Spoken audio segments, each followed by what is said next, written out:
नमस्कार दोस्तों, हमारे चैनल पर आपका स्वागत है। जय श्री कृष्णा, राधे राधे, हर हर महादेव, ओम नमो भगवते वासुदेवाय नमः। जय श्रीमन नारायण। दोस्तों आज हम सुनेंगे संतोषी माता व्रत कथा। आइए चलिए सुनते हैं संतोषी माता की व्रत कथा। एक बुढ़िया थी और उसके 7 पुत्र थे। 6 कमाने वाले थे, एक निकम्मा था। बुढ़िया माँ 6 पुत्रों की रसोई बनाती, भोजन बनाती और बाद में जो कुछ भी बचता वो 7वें पुत्र को दे देती थी। पर वह बड़ा भोला भाला था, मन में कुछ विचार नहीं करता था। एक दिन अपनी बहू से बोला, मेरी माता का मुझ पर कितना प्यार है। वह बोली, क्यों नहीं, सबका जूठन बचा हुआ तुमको खिलाती हैं। वो बोला, भला ऐसा भी कोई कर सकता है? बोला, जब तक मैं अपनी आंखों से न देख लूं मैं मान नहीं सकता। बहू ने हंसकर कहा कि तुम देख लोगे तब मानोगे। कुछ दिन बाद बड़ा त्योहार आया। घर में 7 प्रकार के भोजन बने और चूरमा के लड्डू बने। वह जांचने को सर दर्द का बहाना कर पतला कपड़ा सिर पर ओढ़ कर रसोई घर में सो गया। कपड़े में से सब देखता रहा। 6 भाई भोजन करने आए। उसने देखा कि माँ ने उनके लिए सुंदर सुंदर आसन बिछाए, 7 प्रकार की रसोई परोसी। वह आग्रह करके उनको भोजन कराती। वह देखता रहा। 6 भाई भोजन कर उठे और तब माता उनकी जूठी थालियों में से लड्डू के टुकड़ों को उठाया और एक लड्डू बनाकर जूठन साफ करके बुढ़िया माँ ने पुकारा, उठो बेटा, 6 भाई भोजन करके गए हैं, अब तू ही बाकी है, उठ जा, कब खाएगा? वह कहने लगा, माँ मुझे भूख नहीं है, मैं परदेश जा रहा हूँ। माता ने कहा कि कल का जाता है तो आज ही जा। वह बोला, हाँ आज ही मैं जा रहा हूँ। यह कहकर वह घर से निकल जाता है। चलते चलते बहू की याद आती है। गौशाला में वह रहती है। वहां जाकर उससे बोलता है, हम जावे परदेश को, आवेंगे कुछ काल, तुम रहियो संतोष से, धर्म आपनो पाल। वह बोली, जाओ पिया आनंद से, हमरू सोच हटाए, राम भरोसे हम रहें, ईश्वर तुम्हें सहाय।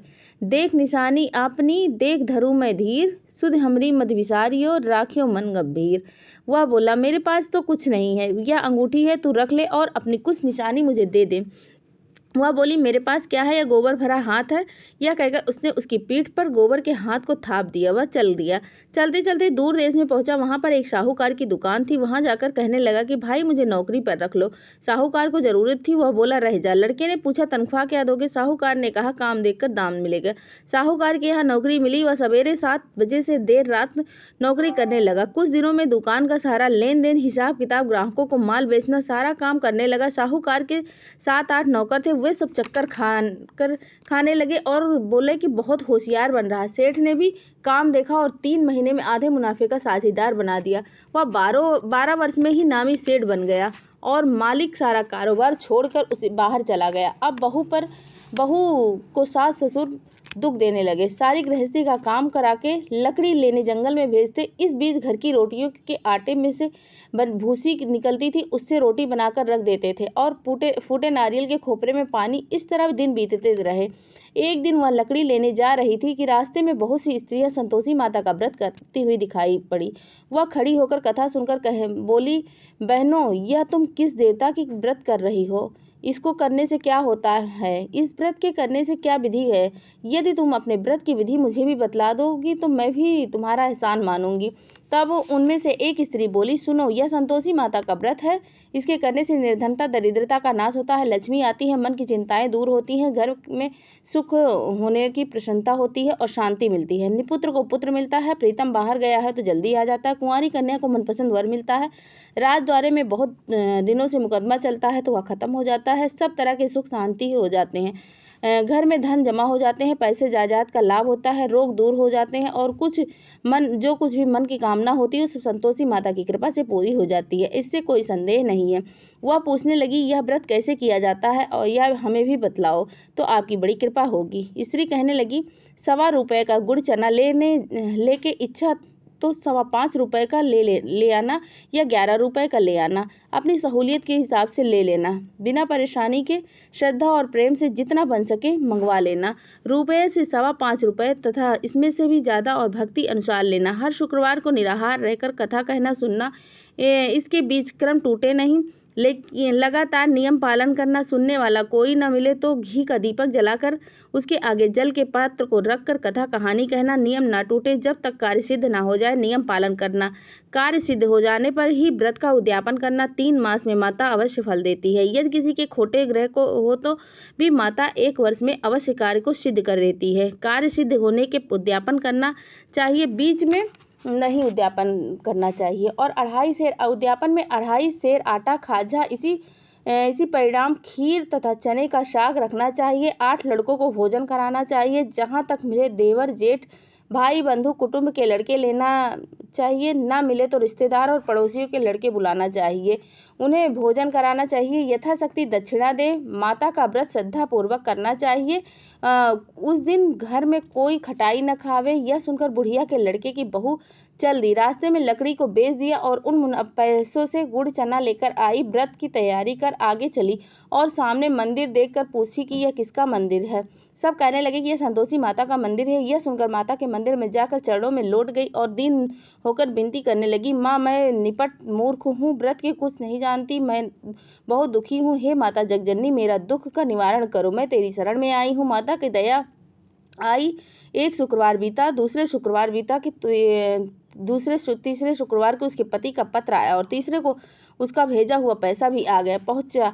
यह देखकर जेठानी मुंह सिकोड़ने लगी, इतने दिनों में पैसा आया है, इसमें क्या बड़ाई है। लड़के ताना देने लगे कि काकी के पास तो अब पत्र आने लगे, रुपया आने लगा, अब तो काकी की खातिरदारी खूब बढ़ेगी, अब तो काकी बुलाने से भी नहीं बोलेगी। बेचारी सरलता से कहती है, भैया पत्र आवे रुपया आवे तो हम सबके लिए अच्छा है। ऐसा कहकर आंखों में आंसू भरकर संतोषी माता के मंदिर में जाकर मातेश्वरी के चरणों में गिरकर रोने लगी। माँ मैंने तुमसे पैसा नहीं मांगा है, मुझे पैसे से क्या काम है, मुझे तो अपने पति अपने सुहाग का काम है, मैं तो अपने स्वामी के दर्शन की सेवा मांगती हूँ। माता ने प्रसन्न होकर कहा, जा बेटी तेरा स्वामी आएगा। यह सुनकर खुशी से बावली हो गई, घर में जाकर काम करने लगी। अब संतोषी माँ विचार करने लगी, भोली पुत्री से मैंने कह तो दिया पर तेरा पति आवेगा, पर कहाँ से आवेगा, वो तो इसको सपने में भी याद नहीं करता, उसे याद दिलाने मुझे ही जाना पड़ेगा। इस तरह माता बुढ़िया के बेटे के पास स्वप्न में प्रकट हो गई और साहूकार के बेटे सोता है कि जागता है। वह बोला, माता सोता भी नहीं हूँ जागता भी नहीं हूँ, बीच में हूँ, कहो क्या आज्ञा है। माँ कहने लगी, तेरा घर बार है कुछ कि नहीं है। वह बोला, सब कुछ है, माता है, पिता है, भाई है, बहन है, बहू है, किस बात की कमी है। माँ बोली, भोले पुत्र तेरी स्त्री घोर कष्ट उठा रही है, माँ बाप उसे कष्ट दे रहे हैं, वह तेरे लिए तरस रही है, तू उसकी सुधि ले। वह बोला, हाँ माता यह मुझे मालूम है, परंतु मैं जाऊं कैसे, परदेश की बात है, लेन देन का हिसाब है, कोई जाने का रास्ता नजर नहीं आ रहा, कैसे जाऊं। कहने लगा। तभी माता बोली कि सवेरे नहा धोकर संतोषी माता का नाम लेकर घी का दीपक जलाकर दंडवत प्रणाम कर दुकान पर बैठ जाना, देखते देखते सारा लेन देन सब चुक जाएगा, जमा माल बिक जाएगा, सांझ होते होते धन का ढेर लग जाएगा। जब सवेर हुआ बहुत जल्दी उठकर उसने सपने की बात कही तो सब उसके सपने को सुनकर मजाक उड़ाने लगे, कहीं सपने भी सच होते हैं। एक बूढ़ा बोला, देख भाई मेरी बात मान, इस प्रकार सच झूठ करने के बदले जैसा कहा है वैसा ही कर ले तो तेरा क्या जाता है। वह बूढ़े की बात मानकर स्नान कर संतोषी माता को दंडवत प्रणाम करके घी का दीपक जलाकर दुकान पर बैठ गया। थोड़ी देर में ही देखते लेने देने वाले रुपया लाए, लेने वाले हिसाब लेने लगे, कोठे में भरे सामानों की खरीदारी, नगद दाम सौदा करने लगे। शाम तक धन का ढेर लग गया। माता का चमत्कार देख प्रसन्न हो गया और माता का नाम लेकर के घर जाने के लिए वास्ते निकल पड़ा। गहना कपड़े खरीदने लगा। वह वहाँ के काम से निपट कर घर को रवाना हुआ। बहू बेचारी जंगल लकड़ी लेने गई थी, लौटते वक्त माँ के मंदिर में विश्राम करती है तो वह रोजाना रुकने का स्थान था। दूर से धूल उड़ती हुई देखा। माता से पूछती है कि मैं माता यह धूल कैसे उड़ी आ रही। माँ कहती है, पुत्री ये तेरा पति आ रहा है, अब तू ऐसा कर लकड़ियों की 3 बोझ बना ले, एक नदी किनारे रख, दूसरा मंदिर के पास रख, तीसरा अपने सिर पर रख। मेरे को लकड़ी का गट्ठा देखकर मोह पैदा होगा। वह रुकेगा, नाश्ता पानी बनाकर खाकर माँ से मिलने जाएगा। तू लकड़ियों का बोझ उठाकर घर के बीच में चौक में गट्ठा लेकर 3 आवाज जोर से लगाना, लो सासू जी लकड़ियों का गट्ठा लो, भूसी की रोटी दो और नारियल के खोपरे में पानी दो, आज कौन मेहमान आया है। माँ की बात यह सुनकर बहुत अच्छा माता कहकर प्रसन्न हो लकड़ियों के 3 गट्ठे ले आई, एक नदी तट पर रखी, एक माता के मंदिर पर रखी। इतने में ही मुसाफिर आ पहुंचा। सूखी लकड़ी को देखकर उसकी इच्छा हुई कि अब यहीं विश्राम करे और भोजन बनाकर गांव के लिए निकलेगा। इस प्रकार भोजन बनाकर विश्राम कर वह गांव को गया। इस सबसे प्रेम से मिला और उस समय बहू सिर पर लकड़ी का गट्ठा लिए आई। लकड़ी का भारी बोझ आंगन में डाल दी, जोर जोर से आवाज देती हुई कहती है कि लो सासू जी लकड़ी का गट्ठा लो, भूसी की रोटी लो, नारियल के खोपरे में पानी लो, आज मेहमान कौन आए। यह सुनकर सास बाहर आई, अपने दिए हुए कष्टों को भुलाते हुए बोली कि ऐसा क्यों कहती है, तेरे मालिक ही आए हैं, आ बैठ, मीठा भात खा, भोजन कर, कपड़े गहने पहन। इतने में आवाज़ सुन उसका स्वामी बाहर आता है और अंगूठी देख व्याकुल हो जाता है। माँ से पूछता है, माँ यह कौन है? माँ कहती है, बेटा यह तेरी बहू है। आज 12 वर्ष हो गए हैं तो जब से तू गया है, सारे गांव में जानवरों की तरह भटकती रहती फिरती है। काम काज तो कुछ करती नहीं है, 4 समय आकर खा जाती है। अब तुझे देखकर भूसी की रोटी और नारियल के खोपरे में पानी मांगती है। वह लज्जित हो बोला, माँ ठीक है माँ, मैंने इसको भी देख लिया और तुम्हें भी देख लिया। अब मुझे दूसरे घर की चाबी दो, मैं उसमें रहूंगा। तब माँ बोली, ठीक है बेटा, जैसी तेरी मर्जी, कहकर चाबी का गुच्छा पटक देती है। उसने दूसरे कमरे की चाबी ली और तीसरे मंजिल के ऊपर अपना सारा सामान जमाया। एक में ही वह राजा के महल जैसा ठाट बाट बना लिया। अब क्या था, वे दोनों सुखपूर्वक रहने लगे। इतने में अगला शुक्रवार आया। बहू ने अपने पति से कहा कि मुझे माता के उद्यापन की तैयारी करनी है। पति बोला, हाँ हाँ करो, खुशी से करो। वह तुरंत ही उद्यापन की तैयारी करने लगी। जेठ के लड़कों को भोजन कराने के लिए कहने लगी।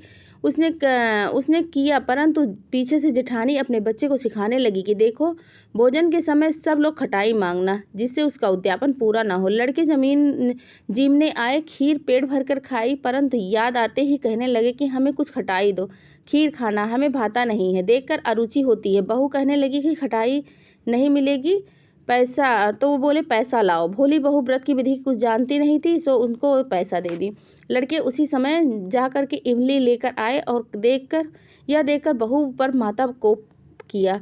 राजा के दूत उसके पति को पकड़ कर ले गए। अब सब मालूम पड़ जाएगा कि यह जेल जाएगा, जेल की हवा खाएगा। बहू से यह वचन सहन नहीं हुआ। रोते रोते माता के मंदिर में गई। हे माता, तुमने यह क्या किया? हंसाकर अब क्यों रुलाती हो? माता बोली, पुत्री, उद्यापन करके मेरा व्रत भंग किया है। इतनी जल्दी सब बातें भूल गई। वह कहने लगी, माता मैं भूली नहीं हूँ, मुझे ना कुछ अपराध किया है, मुझे तो उन लड़कों ने भूल में डाल दिया, मैंने भूल से उन्हें पैसे दे दिए, मुझे क्षमा कर दो। माँ बोली कि ऐसी भी क्या भूल है? वह बोली, माँ मुझे माफ कर दो, मैं फिर तुम्हारा उद्यापन करूंगी। माँ बोली, अब भूल मत करना। वह बोली, हाँ अब मैं नहीं करूंगी। माँ बतलाओ यह कैसे आवेंगे? माँ बोली, जा पुत्री, तेरा पति तुझे रास्ते में आता हुआ मिल जाएगा। वह घर को चली। राह में उसका पति आता हुआ मिला। उसने पूछा, तुम कहाँ गए थे? तब वह कहने लगा कि इतना धन कमाया है, उसका टैक्स राजा ने मांगा है, वह भरने गया था। वह प्रसन्न होकर बोली, भला हुआ, चलो घर चलो। कुछ दिन बाद फिर शुक्रवार आया। वह बोली, मुझे माता का उद्यापन करना है। पति ने कहा, अवश्य करो। फिर जेठ के लड़कियों से भोजन को कहा। जेठानी ने एक दो बातें सुनाई और लड़कों को सिखा दिया, तुम पहले की तरह ही खटाई मांगना। लड़के कहने लगे, हमें खीर नहीं खाना, हमें खीर भाता नहीं है, मुझे खटाई खानी है। वह बोली, खटाई खाने को नहीं मिली, आना है तो आओ, नहीं मत आओ। वह ब्राह्मणों के लड़के को बुलाकर भोजन कराने लगे। यथाशक्ति दक्षिणा दी। उसकी जगह एक एक फल दिया। दक्षिणा की जगह वह एक एक फल दिया। इसमें संतोषी माता प्रसन्न हुई। माता की कृपा होते ही 9वें मास में उसको चंद्रमा के समान सुंदर पुत्र प्राप्त हुआ।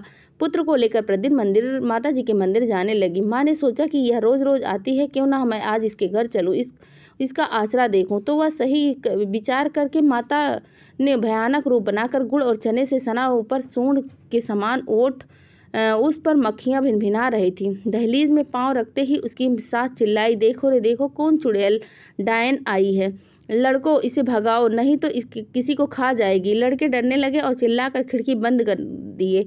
बहू रोशनदान में सब देख रही थी। प्रसन्नता से पागल होकर चिल्लाने लगी, आज मेरी माता जी मेरे घर आई हैं। यह कहकर बच्चे को दूध पिलाने से हटाती हुई इतने में सास को क्रोध फूट पड़ता है।